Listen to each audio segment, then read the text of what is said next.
दोस्तों, इतिहासकारों के मत से 1206 ईस्वी से 1526 ईस्वी तक भारत पर शासन करने वाले 5 वंश के सुल्तानों के शासनकाल को दिल्ली सल्तनत कहा जाता है। ये 5 वंश इस प्रकार थे। गुलाम वंश का शासन 1206 से 1290 ईस्वी तक रहा। फिर इसके बाद खिलजी वंश का शासन 1290 से 1320 ईस्वी तक रहा। इसके बाद आया तुगलक वंश, जिसे शासन 1320 से 1414 ईस्वी तक रहा। सैयद वंश का शासन 1414 से 1451 ईस्वी तक रहा और अंत में लोदी वंश का शासन 1451 से 1526 ईस्वी तक रहा और इसके बाद दिल्ली सल्तनत का शासन समाप्त हो गया। इनमें से पहले 4 वंश मूल रूप से तुर्क थे और आखिरी अफगान था। आज के इस वीडियो में हम बात करेंगे दिल्ली सल्तनत के खिलजी वंश की। खिलजी वंश एक तुर्को अफगान राजवंश था जिसने 1290 ईस्वी और 1320 ईस्वी के बीच 3 दशकों तक दिल्ली सल्तनत पर शासन किया था। 13वीं सदी के मध्य में खिलजी परिवार अफगानिस्तान से भारत आया और ये दिल्ली के दरबार में सैन्य सेवाओं के लिए प्रसिद्ध हुए। ये दिल्ली सल्तनत पर शासन करने वाला दूसरा राजवंश था। खिलजी वंश की स्थापना 1290 ईस्वी में जलालुद्दीन फिरोज खिलजी द्वारा की गई थी। खिलजी वंश का दूसरा शासक अलाउद्दीन खिलजी था, जिसने 1296 ईस्वी में जलालुद्दीन खिलजी को धोखे से मारकर सत्ता हथिया ली। आइए वीडियो में जानते हैं अलाउद्दीन खिलजी के बारे में और गहराई से। वीडियो में आगे बढ़ने से पहले अगर आपने अभी तक हमारे चैनल द हिस्ट्री कैसल को सब्सक्राइब नहीं किया है तो चैनल को जरूर सब्सक्राइब करें और साथ ही बेल आइकन को प्रेस करें ताकि आपको वीडियो का नोटिफिकेशन तुरंत प्राप्त हो सके। तो चलिए वीडियो में आगे बढ़ते हैं। अलाउद्दीन खिलजी का जन्म 1266 ईस्वी में अफगानिस्तान में हुआ था और वो तुर्की अफगान था और उसका वास्तविक नाम अली गुरशब था और उसका उपनाम सिकंदरसानी था। पिता का नाम शकूर बेग खिलजी था। अलाउद्दीन खिलजी का साम्राज्य अफगानिस्तान से लेकर उत्तर मध्य भारत तक फैला था। अलाउद्दीन खिलजी की मुख्य पत्नी मलिक आइजा, जो जलालुद्दीन की बेटी थी। अलाउद्दीन खिलजी ने कई अन्य विवाह भी किया, जिसमें दक्षिण भारत की रानियों से विवाह भी शामिल है। अलाउद्दीन खिलजी का प्रमुख पुत्र खिजर खां उत्तराधिकारी बनने की इच्छा रखता था। अलाउद्दीन खिलजी के अन्य पुत्र शहाबुद्दीन और कुतुबुद्दीन थे। अलाउद्दीन खिलजी की नीतियां काफी सख्त थी, लेकिन प्रशासन काफी प्रभावशाली था। अलाउद्दीन खिलजी ने मंगोल के आक्रमण को रोकने के लिए कुशल भूमिका निभाई, लेकिन अलाउद्दीन खिलजी को व्यक्तिगत जीवन में क्रूर और महत्वाकांक्षी माना जाता है। जानते हैं कैसे अलाउद्दीन खिलजी ने खिलजी वंश की सत्ता पर कब्जा किया। अलाउद्दीन खिलजी खिलजी वंश के संस्थापक जलालुद्दीन खान का भतीजा था। अलाउद्दीन खिलजी ने खिलजी वंश के खिलाफ हो रहे तमाम विद्रोह को दबाने में बहुत महत्वपूर्ण भूमिका निभाई और उसे अपार धन संपत्ति की प्राप्ति हुई।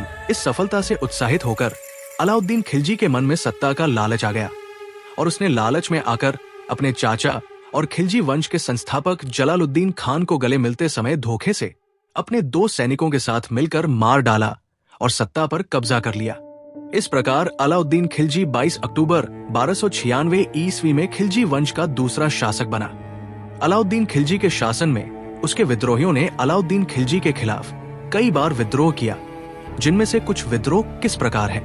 1299 ईस्वी में गुजरात के सफल अभियान में प्राप्त धन के बंटवारे को लेकर नवी मुसलमानों द्वारा किए गए विद्रोह। दूसरा विद्रोह अलाउद्दीन के भतीजे अकद खां द्वारा किया गया।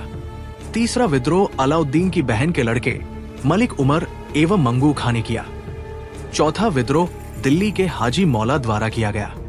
इन सभी विद्रोहों को अलाउद्दीन खिलजी द्वारा सफलतापूर्वक दमन कर दिया गया। अब जानते हैं अलाउद्दीन खिलजी और मंगल के बीच हुए संघर्ष के बारे में। 13वीं शताब्दी में मंगोल साम्राज्य अपनी शक्ति के चरम पर था। चंगेज खान के उत्तराधिकारियों ने एशिया के कई हिस्सों में विजय प्राप्त की और उनकी नजर अब भारत पर थी।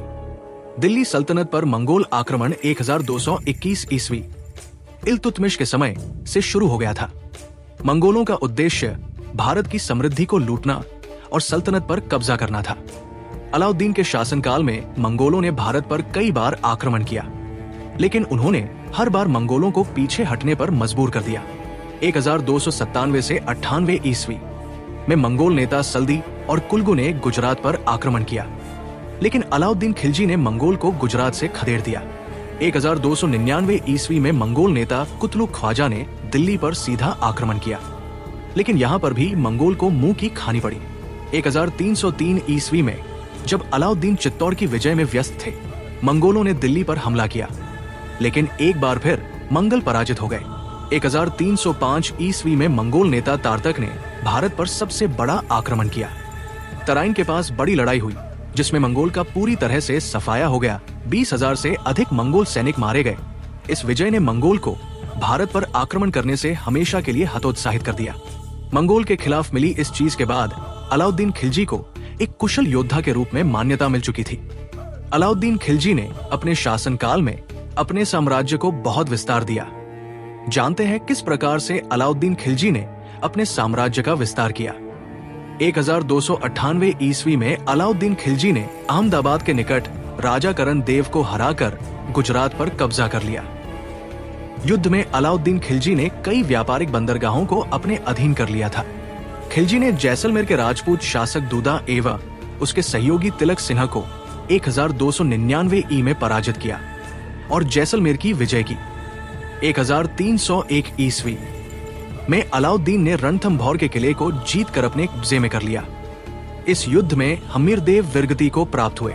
28 जनवरी 1303 ईस्वी को सुल्तान चित्तौड़ के किले पर अधिकार करने में सफल हुआ।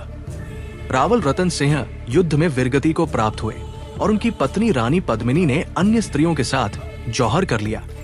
ये चर्चा का विषय है। 1304 ईस्वी में अलाउद्दीन खिलजी ने मथुरा पर आक्रमण करके मथुरा पर विजय प्राप्त की। नवंबर 1305 ईस्वी में किले पर अधिकार के साथ ही उज्जैन, धारानगरी, चंदेरी आदि को जीतकर अलाउद्दीन खिलजी ने मालवा समेत दिल्ली सल्तनत में मिला लिया। 1311 ईस्वी में सुल्तान की सेना ने कान्हन देव को युद्ध में पराजित कर उसकी हत्या कर दी। इस प्रकार जालौर पर अधिकार के साथ ही अलाउद्दीन की राजस्थान विजय का कठिन कार्य पूरा हुआ। 1311 ईस्वी तक उत्तर भारत में सिर्फ नेपाल, कश्मीर एवं असम ही ऐसे भाग बचे थे जिन पर अलाउद्दीन अधिकार नहीं कर सका था। उत्तर भारत की विजय के बाद अलाउद्दीन ने दक्षिण भारत की ओर अपना रुख किया। अब बात करते हैं अलाउद्दीन खिलजी के दक्षिण विजय अभियान की। अलाउद्दीन खिलजी के समकालीन दक्षिण भारत में सिर्फ 3 महत्वपूर्ण शक्तियां थी। देवगिरी के यादव, दक्षिण पूर्व तेलंगाना के काकतिया और द्वार समुद्र के होयसल। अलाउद्दीन द्वारा दक्षिण भारत के राज्यों को जीतने के उद्देश्य के पीछे धन की चाह एवं विजय की लालसा थी। वो इन राज्यों को अपने अधीन कर वार्षिक कर वसूल करना चाहता था। अलाउद्दीन खिलजी ने देवगिरी के शासक रामचंद्र देव को अपने अधीन किया। बाद में उनकी पुत्री का विवाह खिज्र खां से कर दिया गया। कालांतर में राजा रामचंद्र देव अलाउद्दीन का मित्र बन गया। तेलंगाना में काकतीय वंश के राजा राज्य करते थे। तत्कालीन तेलंगाना का शासक प्रताप रुद्रदेव था। 1310 ईस्वी में प्रताप रुद्रदेव ने अलाउद्दीन खिलजी की अधीनता स्वीकार कर ली। होयसल का शासक वीर बल्लाल तृतीय था। इसकी राजधानी द्वार समुद्र थी। 1310 ईस्वी में इसने भी अलाउद्दीन खिलजी की अधीनता स्वीकार कर ली। चलिए जानते हैं अलाउद्दीन खिलजी की मृत्यु कैसे हुई। अलाउद्दीन खिलजी की मृत्यु 1316 ईस्वी में हुई। ऐसा माना जाता है कि वो लंबी बीमारी से पीड़ित थे, जिसमें जलोदर, ड्रॉपसी प्रमुख था। अलाउद्दीन की मृत्यु के बाद खिलजी वंश धीरे धीरे कमजोर होने लगा और 1320 ईस्वी में ये समाप्त हो गया, जब गयासुद्दीन तुगलक ने तुगलक वंश की स्थापना की। जानते हैं खिलजी वंश के अन्य शासकों के बारे में। जलालुद्दीन फिरोज खिलजी 1290 से 1296 ईस्वी, खिलजी वंश के संस्थापक, अपनी नरमी और उदारता के लिए जाने जाते थे। अपने भतीजे अलाउद्दीन खिलजी द्वारा धोखे से मारे गए।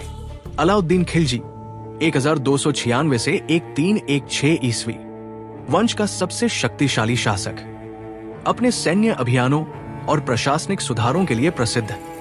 कुतुबुद्दीन मुबारक शाह 1316 से 1320 ईस्वी अलाउद्दीन के बाद शासक बने, लेकिन कमजोर और अलोकप्रिय थे। उनके शासनकाल में अराजकता बढ़ गई। खुसरू खान 1320 ईस्वी आखिरी शासक, जिसने खिलजी वंश के पतन का मार्ग प्रशस्त किया।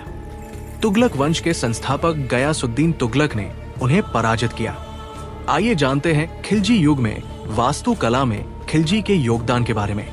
खिलजी युग की वास्तुकला में इस्लामी और भारतीय शैलियों का सुंदर समन्वय देखने को मिलता है। अलाउद्दीन खिलजी ने 1311 ईस्वी में दिल्ली कुतुब मीनार परिसर में अलाई दरवाजा का निर्माण करवाया।